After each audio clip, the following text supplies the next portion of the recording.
আমরা এখানে 10টা মিপি লাইন পাবো। মিপি ফুল মিনিং তো আপনারা জানেন, তাই না? এগুলো তো আপনাদেরকে শেখানো হয়েছে। মিপি ফুল মিনিং হচ্ছে মোবাইল ইন্ডাস্ট্রি প্রসেসর ইন্টারফেস। তাহলে টোটাল আমাদের 10টা লাইন থাকবে। 10টা লাইনের মধ্যে আমাদের ডিআইও ডিএসআইও, ঠিক আছে? তাহলে ডিসপ্লে সিরিয়াল ইনপুট আউটপুট, ঠিক আছে?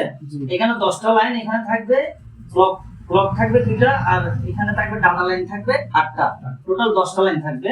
দেন আমাদের এখানে পরে আমাদের একটা ভোল্টেজ লাইন থাকবে 1.8 ভোল্টেজ, যেটা হচ্ছে পিএমইউ থেকে আসবে, যেটা পাওয়ার ম্যানেজমেন্ট ইউনিট থেকে আসবে।